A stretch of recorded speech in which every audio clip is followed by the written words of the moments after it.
আসলেই কি শেখ হাসিনা পার্কে ঘুরে বেড়াচ্ছেন, এরকম কোন ছবি বা এরকম কোন শেখ হাসিনা পার্কে ঘুরে বেড়াচ্ছেন এরকম রিপোর্ট এসেছে ইন্টারন্যাশনাল ইন্টারন্যাশনাল দু একটা পত্রিকাতে এরকম এসেছে। খুব সম্ভবত আমি ঠিক শিওর না, বাট আমি এই রিপোর্টটা আপনার কাছে কি মনে হয় শেখ হাসিনার মতো একজন, যাকে আসলে অনেক বেশি ফটোগ্রাফড একজন মানুষ, তাকে মানে তার পক্ষে পার্কে ঘুরে বেড়ানো সম্ভব? ভারতেরও কোনো মিডিয়া, আন্তর্জাতিক কোনো মিডিয়া তার ছবি তুলে নাই।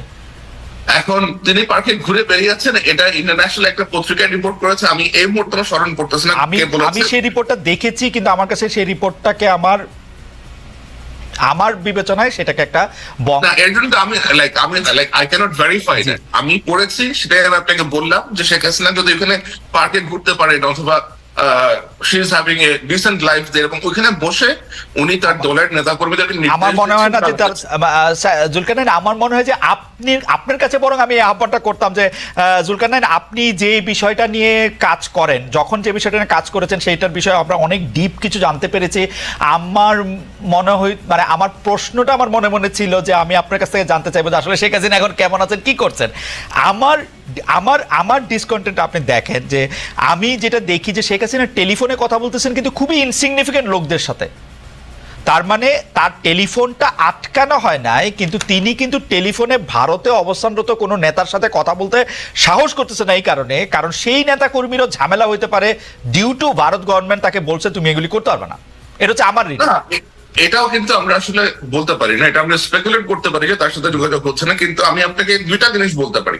শেখ হাসিনা যে বাসাতে থাকেন ভারতে, সেই বাসায় এসবি মনিরুল ইসলাম খুব নিয়মিত যাওয়া আসা করেন, এবং ভারতে পলাতক লেফটেন্যান্ট জেনারেল মুজিব ওই বাসাতে প্রায় যাওয়া আসা করেন। সুতরাং ভারত সরকারের যদি অনুমোদন না থাকতো তাহলে কেন তারা ওখানে যেত? আমার কাছে মনে হয় যে জুলকারনাইন, আমি আপনার সাথে সোশ্যাল মিডিয়াতে অনেকগুলি বিষয় আমি আপনার সাথে যুক্ত। আপনি যদি এই বিষয়ে আরো একটু স্পেসিফিক তথ্য মানে আপনার স্টাইলে যেটা আপনি আনার্স করেন সেটা যদি আমাদেরকে একটু দেখান, তাহলে আমি, কারণ মুজিবার মনিরুলের কথা আমিও শুনেছি, কিন্তু এটা আমার কাছে গুজবই মনে হয়েছে। বরং আমি একটু ভাদুরীর কাছে যাই এবং ভাদুরীর কাছে গিয়ে একটু হেল্প চাই যে ভারতীয় গণমাধ্যম যেভাবে বাংলাদেশে কি হচ্ছে যেটা তার বাইরে, সে হিয়ার্সে কথা যত বলতেছে, শেখ হাসিনা কোথায় আসে, কি করতেছে, শেখ হাসিনা কিভাবে মানুষের সাথে যোগাযোগ করতেছে, কিভাবে উনি মানুষের সাথে যোগাযোগ করতে চাচ্ছে, তার ওয়ারএভার জানানোর ব্যাপারে ভারতীয় মিডিয়ার হয় অনীহা, নাইলে সরকার থেকে বাধা দেওয়া হয়েছে, এরকম কিনা ঘটনাটা আসলে? আমি হ্যাঁ না, শেখ হাসিনা কিন্তু আপনি গত পরশু দিনে নিউ ইয়র্কে একটা ভাষণ দিয়ে আসছে। কে শেখ হাসিনা গত পরশু দিনে নিউ ইয়র্কে তার লোকজনের সামনে আপনার অডিওতে না, সেইটা হচ্ছে যে একজনকে ফোন করছে, সেই ফোনটা একটা নিউ ইয়র্কে এবং ডেনমার্কে দুইটা জায়গায় বাজানো হয়েছে। আমি আপনাকে স্যার, আমি যেটা বলতে চাইতেছি, দিল্লি এমন একটা জায়গা যে জায়গার মধ্যে শত শত, মানে আমি এইটাই একটু ভাদুরীর কাছে জানতে চাইছিলাম যে সেইটা এটা ভারতীয় মিডিয়ারই একটু আনাউন্স করা দরকার। এবং আমার জুলকারনাইনের কাছে এটা আমার একটা দাবি থাকবে যে জুলকারনাইনও এটা একটু দেখে, কারণ আমরা এই যে মুজিব মনিরুল এদের কথা আমরা শুনি, কিন্তু আমার কাছে আমি এখনো বিশ্বাসযোগ্য কোনো তথ্য এরকম পাই নাই। আমাকে আমার একজন ভারতীয় বন্ধু এটাও বলছে, এটা একটু বলে রাখি, যে শেখ হাসিনা নাকি দিল্লিতে তার ক্যাবিনেট সাজায়া বসছেন, শেখ হাসিনার পার্লামেন্টটা নাকি এখন কলকাতায় অবস্থান করতেছে, বাট আমি এটার কোনো লক্ষণ দেখতে পাচ্ছি না, মানে যেটাকে হচ্ছে যে হার্ড ফ্যাক্ট। আপনি এটা নিশ্চয়ই আমাকে একটু দেখাবেন, আমার পরে ভবিষ্যতে নিশ্চয়ই দেখবো। আমি একটু ভাদুরীর কাছে জানতে চাই যে ভাদুরী, আমি যদি দিল্লির সাংবাদিক হইতাম, ভারতীয় মিডিয়ার, আমার সবার আগে জানতে ইচ্ছা হইতো যে পার্শ্ববর্তী দেশ থেকে পালায়া আসা একটা প্রধানমন্ত্রী এখন কোথায় আছে, কি করতেছে, তার লোকগুলি এখানে ঘুরে বেড়াইতেছে। আমি শুনতেছি ওই বাংলাদেশের সাবেক স্বরাষ্ট্রমন্ত্রী ওই পার্কে ঘুরে বেড়ায়, সেই পার্কে ঘুরে বেড়ায়, এগুলি নিয়ে রিপোর্ট করার ব্যাপারে মানে উৎসাহ কম কেন ভারতীয় মিডিয়ার? ওয়েল, একজন সংবাদকর্মী হিসেবে আমার কাছেও এটা একটা খুব ধাঁধার মতো বিষয়। তার কারণ আমি শেখ হাসিনাকে নিয়ে লোদি গার্ডেনে তিনি কখনো ঘুরে বেড়াচ্ছেন বলে শোনা যাচ্ছে, কখনো শোনা যাচ্ছে তিনি তার একদম ঘনিষ্ঠ সহচরদের সঙ্গে বৈঠক করছেন, কিন্তু তার গতিবিধি কি এটা খুব স্পষ্টভাবে কিন্তু আমাদের মিডিয়াতে নেই। এর দুটো ব্যাপার থাকতে পারে। একটা হচ্ছে যে আমাদের দেশের সরকার হয়তো সত্যিই শেখ হাসিনাকে এরকম ভাবেই রেখেছেন যে তার, যেটা আপনি প্রথমে বললেন, যার গতিবিধি অত্যন্ত নিয়ন্ত্রিত এবং যার ফলে মিডিয়ার পক্ষে হয়তো সম্ভব হচ্ছে না শেখ হাসিনার গতিবিধি আসলে ট্র্যাক করবার। কিন্তু আমার কাছে যেটা অন্য একটা ব্যাপার খুব গুরুত্বপূর্ণ বলে মনে হয় খালেদ ভাই, সেটা হচ্ছে যে এই শেখ হাসিনা কিন্তু আসলে আমাদের দেশের একটা গলার কাঁটা হয়ে রয়েছেন। মানে এই বাংলা বাংলাদেশের যে বাস্তবতা, সেই বাস্তবতাটাকে কিন্তু আমরা চাইলেও সেটা বদলে দিতে পারবো না। কাজেই একজন ভদ্রমহিলা, যিনি একজন গণহত্যাকারী ভদ্রমহিলা, যার বিরুদ্ধে গণহত্যার অভিযোগ উঠেছে এবং প্রায় সহস্রাধিক মানুষকে খুব ছোট্ট একটা সময়সীমার মধ্যে যিনি গুলি করে মেরেছেন, এবং শুধু তো মুসলিম নয়, আপনারা আমার চেয়ে অনেক বেটার জানেন, রিয়া গোপ বলে একটি বাচ্চা মেয়ে 6 বছর 7 বছরের, সে মারা গিয়েছে। হৃদয়চন্দ্র তরুয়া বলে একজন, তিনি প্রাণ দিয়েছেন। এরকম প্রচুর মানুষকে যে ভদ্রমহিলার বিরুদ্ধে, তার প্রশাসনের বিরুদ্ধে মারার অভিযোগ রয়েছে, তাকে আমাদের সরকার যদি দিনের পর দিন এরকম একদম জখের ধনের মতো লুকিয়ে রেখে দেয়, সেটা বোধহয় আমাদের দেশের জন্য খুব একটা সুবিধাজনক বিষয় হবে না। আচ্ছা অর্ক, আপনার কাছে কি মনে হয় যে মানে শেখ হাসিনাকে ভারতীয় সরকার বা ভারতের কোনো মহল কি এরকম আশা করে যে শেখ হাসিনা আইসা আবার বাংলাদেশে ক্ষমতা নিবে? সে কি আশা করে যে ভারত চাইলে শেখ হাসিনাকে আবারও বাংলাদেশের সিংহাসনে বসায় দেওয়া সম্ভব? আসলে আমার মনে হয় যে, আমি কেউ এটা ভাবেন কিনা খালেদ ভাই আমি কমেন্ট করতে পারবো না, কিন্তু আমার মনে হয় দুটো বিষয়। একটা হচ্ছে যেটাকে বাস্তব বুদ্ধির বিচার বলে আমরা কথা বলতে পারি, সেক্ষেত্রেও এটা অসম্ভব বলে মনে হয়। এবং আরেকটি বিষয় যেটা আমি খুব গুরুত্বপূর্ণ বলে মনে করি, আমাদের অবশ্যই বাংলাদেশের, শ্রীলঙ্কার, নেপালের, ভুটানের সার্বভৌমত্বকে সম্মান করতে হবে। শেখ হাসিনা হতে পারেন তিনি একজন দেবদূত, অথবা হতে পারেন তিনি একজন শয়তান, কিন্তু তার সঙ্গে কি হবে সেটা আমাদের বিষয় নয়, সেটা বাংলাদেশের জনগণ ঠিক করবেন।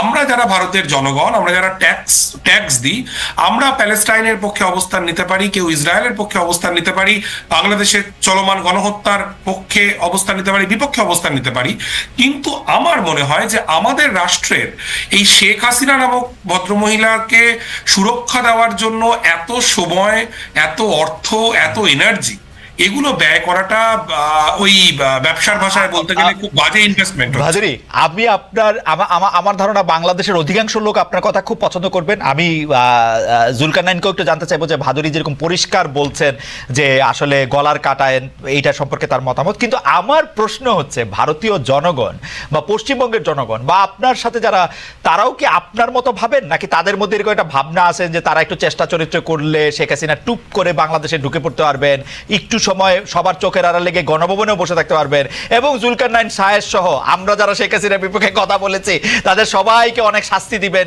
তিনি এসে একটা একটা করে চিনে রাখবেন, মানে এরকম ভাবে আসলে কলকাতার লোকজন? আসলে খালেদ ভাই, আবারও আমি আপনাকে বলছি, একদম যেটা দিয়ে শুরু করেছিলাম, কলকাতার লোকজন এটা একমাত্রিক বিষয় নয়। আমি জুলকারনাইন স্যার ভাইকেও বলছি, যখন ফেলানি খাতুনের ঘটনা ঘটলো, আপনি নিশ্চয়ই জানেন যে তখন কিন্তু এই ফেলানি খাতুনকে নিয়ে একটা গান তৈরি হয়েছিল কলকাতায়, একটা গান, একটা আস্ত গান, যেটা কিন্তু তৈরি হয়েছিল, এবং একজন অত্যন্ত জনপ্রিয় সঙ্গীত শিল্পী কবির সুমন, আপনারা প্রত্যেকেই তাকে চেনেন, সুমন দা কিন্তু ফেলানিকে নিয়ে গান গেয়েছিলেন। কাজেই এই কলকাতার লোকজন ভাবে বা ভারতের লোকজন ভাবে এটা খুব একমাত্রিক হয়ে যাবে, এরকম ভাবে বলাটা, মানে আমি তো ভারতের লোক। কত ভাগ লোক আপনার মতো চিন্তা করে? আমরা তো আসলে ভারতকে চিনি নরেন্দ্র মোদী আর আনন্দবাজার এবং রিপাবলিক টিভির জুলকারনাইনের প্রিয় ময়ূককে দিয়ে, কিন্তু আসলে আমি এখন পর্যন্ত রিপাবলিক টিভির 1 মিনিট দেখি নাই। এর জন্য আমি জীবনে কিছু মিস করছি সেটাও আমার মনে হয় না, 1 মিনিটও দেখি নাই আমি। মানে ভারতের লোকজন, মানে আপনার মতো লোক কতজন অর্ক, আর মোদির মতো বা ময়ূকের মতো বা রিপাবলিক টিভির মতো লোক, অর্ণব গোস্বামীর মতো লোক কতজন আসলে? এরকম জরিপ তো করা হয়নি খালেদ ভাই এখনো পর্যন্ত। আমি আমার দেশের মানুষের শুভবুদ্ধির ওপর ভরসা রাখি, এবং বাংলাদেশের মুক্তিযুদ্ধে আমাদের দেশের জনগণ সেই বাংলাদেশের মানুষের পাশে ছিল। এরশাদের বিরুদ্ধে যখন লড়াই হয়েছে সেই সময় কলকাতায় সংহতি মিছিল হয়েছে, এবং আমি আপনাকে বলি, আপনারা নিশ্চয়ই জানেন, যখন এই শেখ হাসিনার শাসনের বিরুদ্ধে অভ্যুত্থান হচ্ছে, তখন খোদ কলকাতার বুকে কিন্তু একাধিক মিছিল হয়েছে ছাত্র আন্দোলনের সংহতিতে। কাজেই আমি আবারও যেটা বলতে চাইছি যে ভারতের অধিকাংশ মানুষ, তাদের কাছে বাংলাদেশ নিয়ে প্রচুর অপতথ্য ছড়িয়ে যাচ্ছে। ডেফিনেটলি সেটা আমাদের মেইন স্ট্রিম মিডিয়ার যেমন দায়, আবার একই সঙ্গে বাংলাদেশে একেবারেই কোনো সংখ্যালঘু নির্যাতনের ঘটনা ঘটছে না, বাংলাদেশে ভারত বিদ্বেষ ছড়াচ্ছে না, এগুলো আবার বলা যায় বলে আমি মনে করি। ভাদুরী, আপনি যদি খেয়াল করেন জনাব খানও কিন্তু আসলে প্রথম থেকে এইটি বলেন নাই যে এরকম কোনো ঘটনা ঘটেন নাই, কিন্তু উনি যেটি বলেছেন যে তারা হামলার শিকার হন বা অন্য কিছু শিকার হন সেটি রাজনৈতিক প্রতিপক্ষ হিসেবে শিকার হয়েছেন, সেরকম অনেক মুসলমানরাও এটার মধ্যে শিকার হয়েছেন, তিনি এটি সমর্থন করেন নাই। কিন্তু এইটাকে সংখ্যালঘুর উপর হামলা এই নাম দেওয়া যাবে কিনা সেটি হচ্ছে ওনার প্রশ্ন আর কি। খালিদ ভাই, আমি এক মিনিট সময় নিচ্ছি। হ্যাঁ, না ঠিকই, একদমই। আবার এটাও ঠিক, যখন এই চট্টগ্রামের ইনসিডেন্ট হলো তারপরে চট্টগ্রামে যে প্রচুর ধরপাকড়ের ঘটনা ঘটেছে এবং অভ্যুত্থানের পক্ষে থাকা একজন হিন্দু ছাত্রনেতাকে প্রথমে গ্রেফতার করা হয় এবং আটক করা হয় এবং তাকে তারপর ছেড়ে দেওয়া হয়, একজন আইনজীবীর নামে মামলা, এই খবরগুলো আমরা শুনছি এবং এগুলো কিন্তু ইন্ডিয়ান মিডিয়া থেকে আসছে না, এগুলো কিন্তু বাংলাদেশের বন্ধুরাই বলছেন। কাজেই আমার মনে হয় যে আমাদের মানে অতিরঞ্জন যেমন একটা খুব বিপজ্জনক, তেমনি কিছুই ঘটছে না এটা বলাটাও সমস্যা।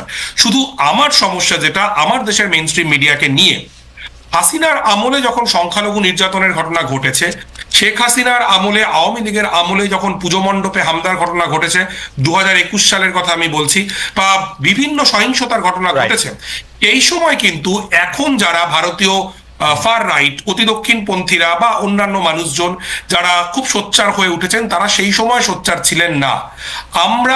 আমরা যারা ভারতবর্ষের মাটিতে দাঁড়িয়ে অসাম্প্রদায়িকতার পক্ষে, বিভাজনের বিরুদ্ধে, এটা আমাদের যন্ত্রণার জায়গা। আমরা মনে করি ডেফিনেটলি বাংলাদেশে একটা সংখ্যালঘু নির্যাতনের দীর্ঘকালীন সমস্যা রয়েছে, এমন নয় যেটা শেখ হাসিনার সময় ছিল না। কিন্তু প্রবলেম হচ্ছে আমাদের দেশের ফার রাইট, মূলত ফার রাইট, তারা শেখ হাসিনার সময় হওয়া সংখ্যালঘু নির্যাতন নিয়ে কার্যত মুখে কুলুপ, যখন যেভাবে সুবিধা সেভাবে সেটা বলে।